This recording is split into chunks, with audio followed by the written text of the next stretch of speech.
Yeah, dude, me too. I was about to tell your mom, I was like, I'm checking out. Then they got the pinata out. Yeah, that's when I was getting really irritated. I was like, I need to get the pinata out so we could end it quick. Oh yeah, it was time, bro. That's when you take charge at your party, man. I don't know what the custom is in your community, but I tell people when it ends too. I tell them It's over. Everybody. 6 o'clock to 9. I tell them, and I was like, Well, yeah, everybody was people leaving by like 8 or 9. They were already all gone. yeah, that's good. Yeah, that's what I really wanted. That's good.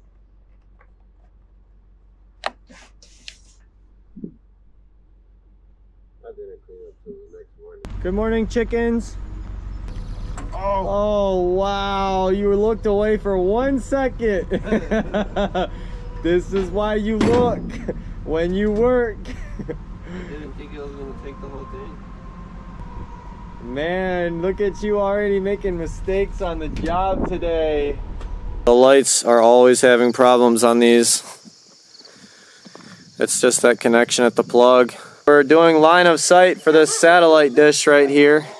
So just this tree right here. Only those lower branches that come out. A tasteful prune, not too heavy. And that's why we're gonna go up on the roof, because some of those we can just cut and just drop it onto you. And you can throw it down off the side of the house right here. Try not to smack that high voltage wire with the branch. That'll electrocute you in 1 second. This could be the last anybody ever sees you alive if you touch those branches to the wire. That'll be fine. Okay, Harry. Uh-oh. Well, you're paying for that, buddy. And then this bigger tree right here has some little branches. We're actually just cutting that one right there. I forgot. I think we're going to do a little twig off of that one.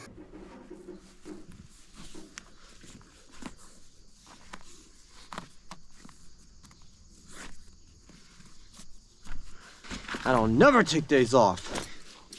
I work every day except for Sunday. Time off, man, always throws you off your game.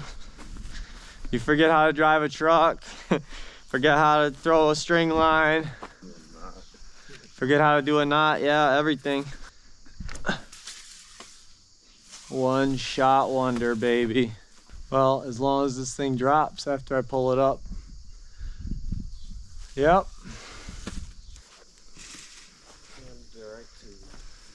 House. I love looking at the top of that green truck.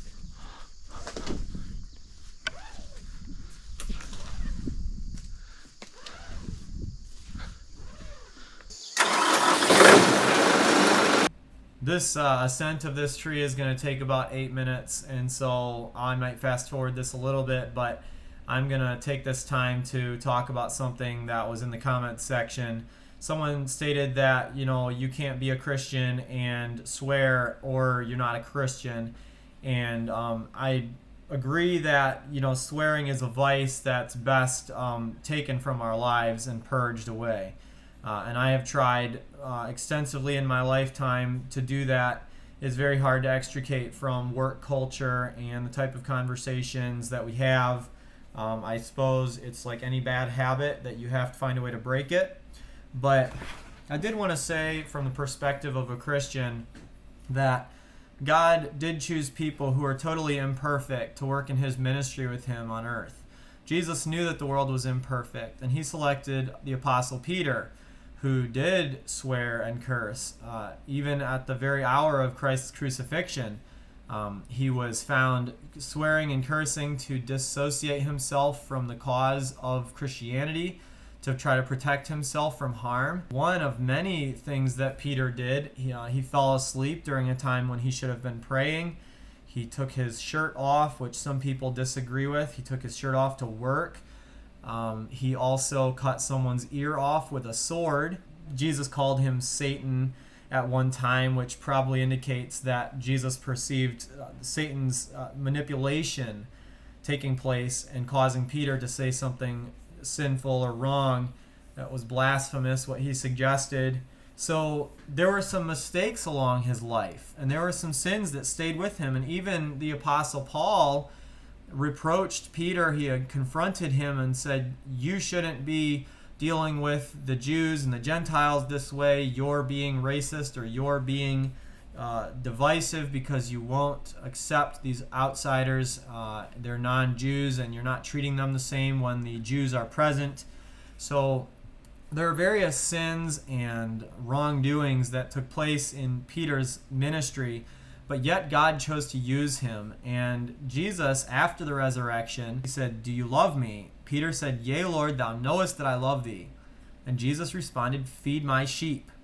Jesus would not expect a man like Peter, who was hard, who had sinned, who had sworn, to feed his sheep, if he didn't also accept that some of us who came after Peter would struggle with those same types of sins. It's not to justify the sin. That is not what this conversation is for. But Peter did have those struggles, and as long as we are aware of the intent and the heart behind the struggle, God can always work in us and cause a change. It's a change that I seek for, and I bear the burden of this guilt with me, and I strive to be better. I definitely strive not to swear around my wife, other women, children. It's always a constant effort to be the right kind of influence on people who can yet be influenced for good. And sometimes there's a certain type of influence that has to be exercised. Jesus told Peter, thou art Petros, a rock, and upon Petra, this rock, will I build my church. And the gates of hell shall not prevail against it. A rock was his outstanding character quality, his hardness, his toughness, his strength. And Jesus valued that strength so much that he appointed to Peter the keys to the kingdom of heaven, and to be bound everything in heaven that was bound on earth, and to loose that in heaven that which was loosed on earth by Peter, most likely referencing his earthly ministry. So Peter proceeded to do that despite his past sins, and God did work in his life.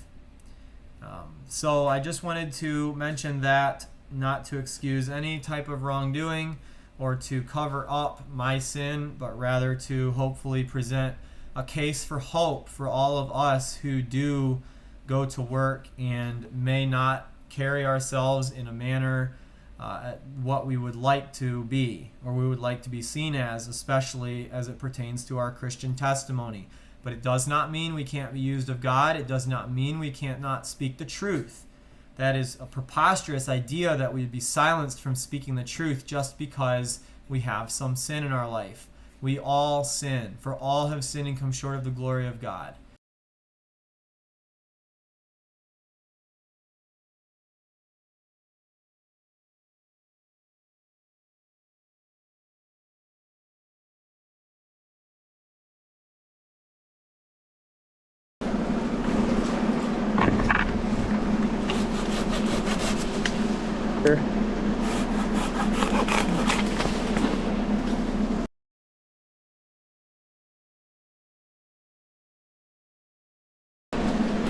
Down below me. This one right below me, yeah? Okay. Let's get it.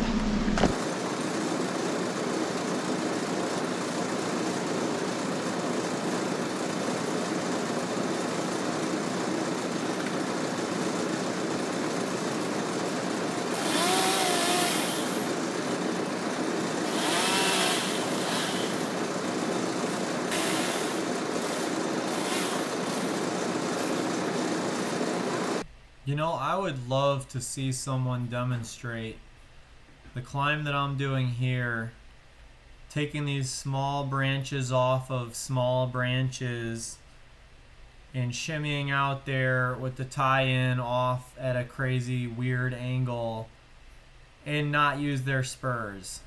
And I hear guys talking about this all the time, arborists, and they say that they never use spurs on pruning jobs, but I would just like to see that, because like I said, I don't think anybody actually does these jobs by climbing method. I think they're full of it. I think they're using machinery or some sort of lift to do these kinds of jobs. I don't think you can get out there. There's no access. If you put your body weight on this branch, you're going to break it. If you step on those little twigs that are growing up off of it, you're going to just snap them off and strip the whole branch. Now you could cut this whole branch off. Until somebody shows me the capability that I have with these spurs and they can do it without the spurs, I'm not going to convert. I'm not going to stop using the spurs. Don't worry. They're gonna be like, oh, look at that guy struggling trying to get on this tree so slow. Sure, I don't even have to wonder. They're probably like, oh, look at this rookie. He's trying to get on this tree.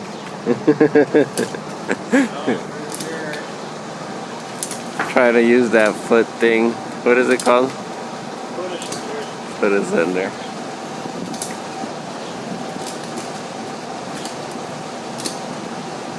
Pretty good. I have to go up to there for a tie-in. Not a problem. Yeah, I need to start thinking about getting gravel. Ouch.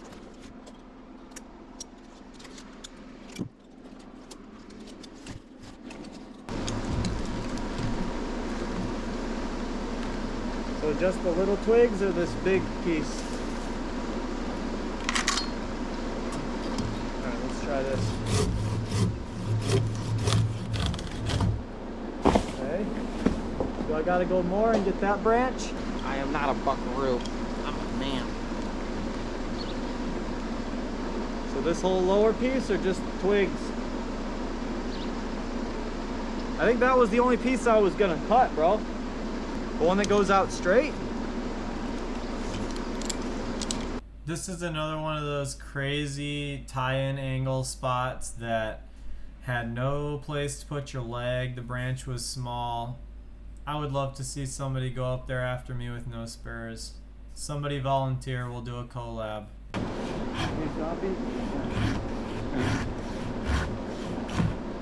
one, right? Yeah, it should be. It should be.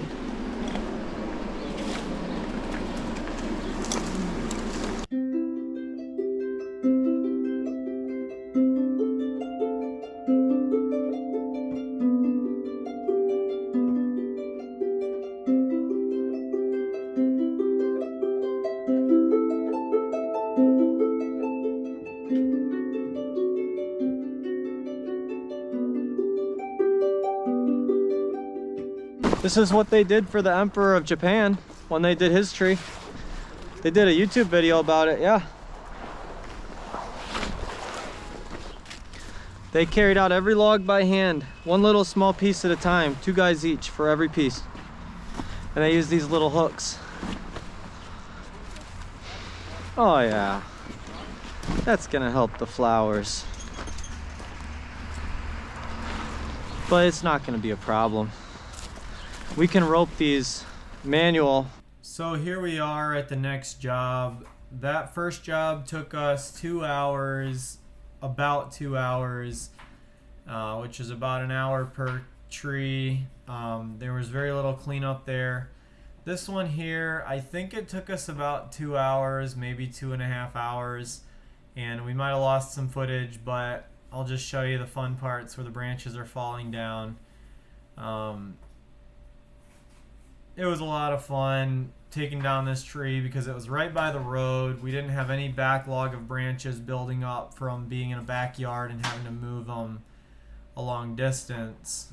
And then the tree had a great tie-in point for me to climb off of. It's one of those trees where it's a hard maple. It's kind of filled with surprises when you're cutting. So, like this one was a crossover that was so tight that it wouldn't even fall after I cut it, so I just had to get up there and get it in a few minutes. But some of these branches, you know, they break free early and they peel out really bad. You have to watch out if you have your lanyard in, especially it'll peel down inside your lanyard. sometimes even having fast follow through with the sharp chain is not enough. These things, even if they're just an inch or two, it can sometimes fall really quick, really, really rapid, and just break off early when, earlier than what you think. The other thing too is with some of these pieces, they're way longer than what you think. So I'm thinking, oh, this is an inch or two in diameter. It's, 3-4 feet, right? And I cut it and it's like 10, 20 feet. Holy smokes, man. It's a maple tree. It grows in different, And hard maple is still very heavy.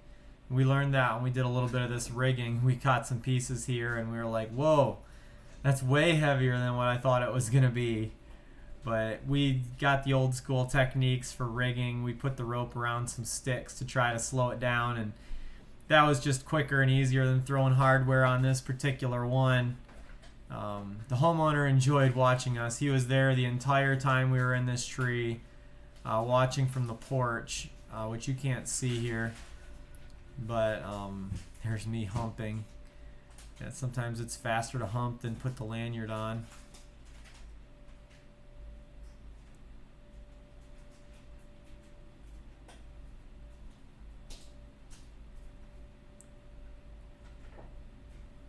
That tarp is doing a good job protecting the flowers.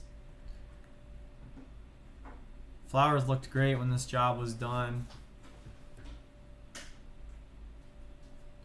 Felt like it went on forever because the tree had a lot of branches, but just 2 hours isn't very long, really.